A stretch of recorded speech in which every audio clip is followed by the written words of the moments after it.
I was looking in my inbox today and I got sent 2 very special deck profiles from the Iraq WCQ, and it amazes me that even in some of the most interesting places in the world that you will find players that love the game of Yu-Gi-Oh! I think that this is fucking spectacular. So this is the second WCQ that they have ever had. Let that sink in. Yu-Gi-Oh! Has reached so far around the globe that this is amazing. Now, I'm still waiting for a WCQ to happen in Russia.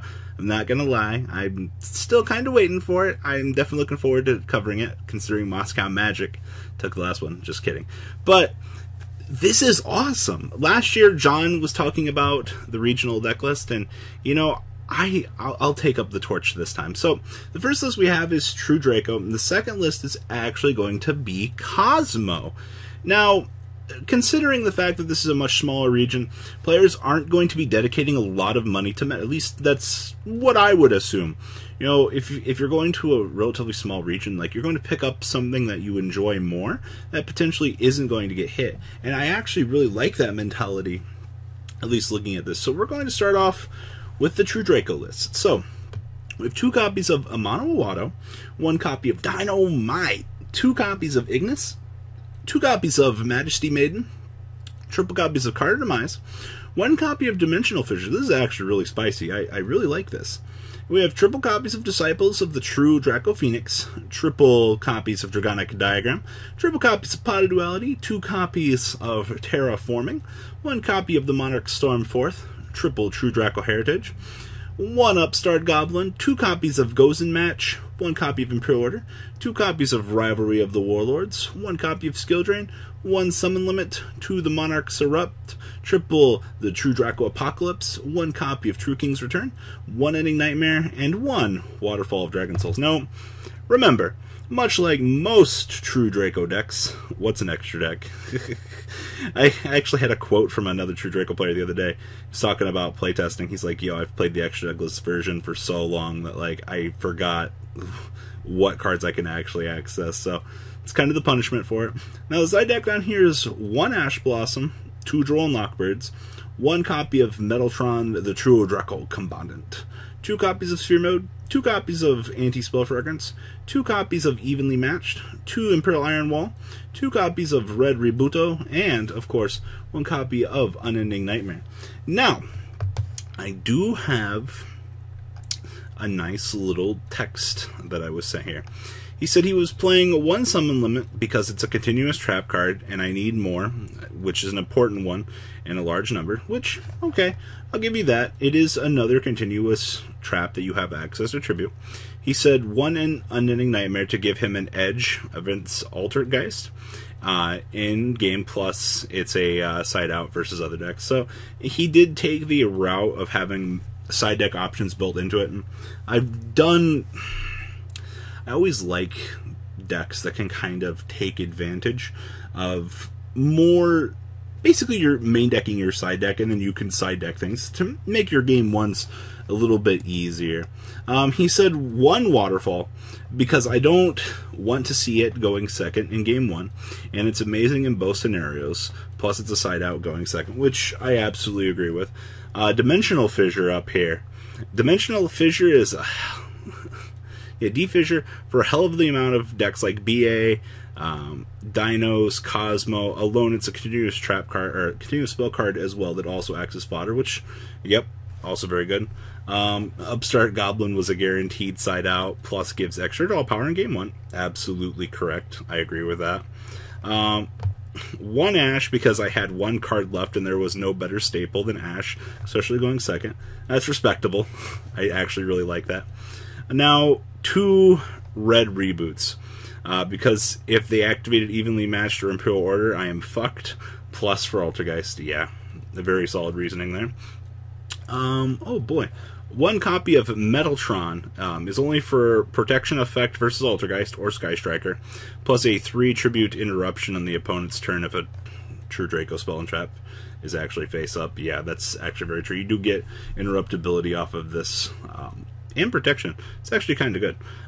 Desires was not needed because we already have draw power, plus can't afford to banish Dynamite or return if you can't search them game 1. Plus Amano is a better option. Amano is a better option because if you want to have access to my True Draco monsters on the opponent's turn. Solemns were not needed because of time and because of continuous traps. So, of course, they can't be foddered. So, I will give him this. I respect the Solemn thing. I mean, these act as fodder and kind of do the same thing that the Solemns would be doing. And, you know, you're not falling victim to those really questionable time rules that we've already got in place. So, this was the actual first place list. This is actually really good. I do like the thought and process that he went through and his process. And for the record, I don't want to butcher the guy's name. I believe it's Hassanian Allah. I believe. Probably really terrible with that. But this was his list. Good job, man. Now the second place list over here. This one's a little bit more spicy. I actually kind of like this. Now, I like Balbaboon and Diagram Index because it's really cute. Now, Dark Destroyer just moved to 3, which means people will probably be trying to play more copies of this. But this does give me some relatively interesting ideas on what you can do for this deck. Now, Royal Decree main deck, this man was scared shitless of Altergeist. But, I mean, when you're able to flip a win con for no reason, I get it. Like, it's more additional fodder. Like, the amount of Altergeist hate already presented in this deck, like double Red Reboot, double Royal Decree, like, I see you. I know what you were afraid of. Now, the main deck. So, 1 copy of Ash Blossom, triple copies of Balbaboon. This with Diagram down here is actually really cute. Like, normal or splash summon, you draw a card and then stack however you want, and then if it's destroyed by battle or card effect, you get splash summon 2 more of these guys. Thank you. I like self-replacing effects. That draw and replace, like, this is... Balbaboon is crazy for the value that it gives. We have 1 copy of Effect Failure. Pretty standard. I mean, his hand-trap ratio is a little bit over the place, but I understand why you're using this. 2 copies of Dark Destroyer, absolutely. 1 copy of Dark Eclipser. Could potentially be cut for another Dark Destroyer, depends. I know people do like Dark Eclipser. 1 copy of Kozmo Dogfighter.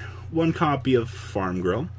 1 copy of Forerunner, 2 copies of Slip Rider, 1 copy of Sword Troopers, 2 Straw Man back at it again, 1 copy of Tin Man, 1 copy of Dark Lady, and 1 Wicked Witch. And then, of course, we have triple of the Draco Phoenix and triple of Bahastros. Ratios are perfectly fine on the True Draco engine. Like, you're just using it to search and make sure that you can load up to destroy other True Draco cards. And then, of course, we have triple Dragonic Diagram, 2 copies of Kozmo Town. Now, this was really spicy. Lullaby of Obedience. If you know what you're playing against, you can just take your opponent's key combo pieces for free. This was just some really spicy stuff.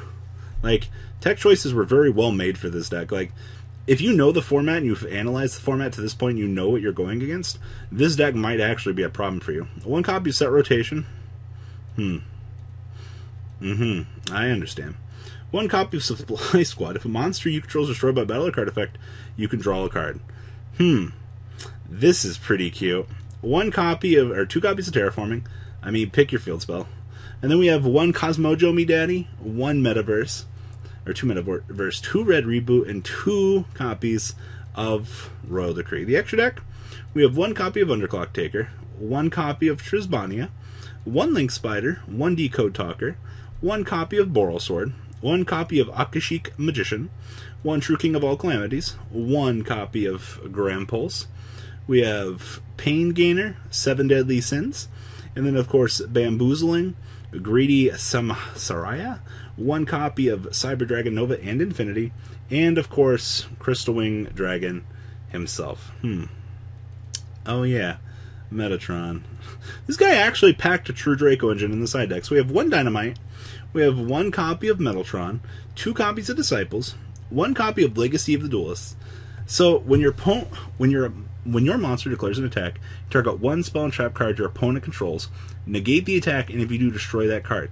Each player can only set one spell and trap card from their hand per turn. Monsters cannot attack the turn they were special summoned, and then during your draw phase before you draw, you can give up your normal draw phase, and if you do, add one monster from your graveyard to your hand. Who does not love recurring back Kozmo cards or a key piece here? Like, okay, we are also packing one copy of White Veil. When the equipped monster battles, your opponent cannot activate any spell and trap cards till the end of the damage step. And then when an attack declaring the involved monster, or the equipped monster, face-up spell and trap cards, your opponent, or face-up spell and trap cards have their effects negated till the end of the damage step. And when the equipped monster shows opponent's monster by battling, destroy all spell and trap cards your opponent controls. Well, this face-up card is in a player's spell and trap card zone. That player loses 3,000 life points. What the hell? This is interesting. Like, hello, equip brokenness. We have one Call of the Haunted, one Dimensional Barrier, one Mind Crush, one Judgment, one Warning, one Torrential, two Apocalypse, one Return. So much fodder, actually. Well, I like the tech choices for the event. I think the event itself was really cool to see stuff like this just kind of come out, and, you know, congratulations to you guys. Like, I'm glad to see that you guys did so well and you guys won as well, like, especially seeing True Draco do so well. So what do you guys think of this event? Please leave a comment down below, tell me what you guys think. Maybe this will spicing up your tech choices in this format. Alright guys, I'm out. The ride never, well, truly ends. Thank you, patrons. Without you guys, I don't know what I'd be wearing in these videos. I might be a truffle shuffle incident all over again. Guys, please also check out VanCole40 for some awesome Vanguard content. Some other interesting stuff you might find up here on the left or in the description as well. Thanks for watching.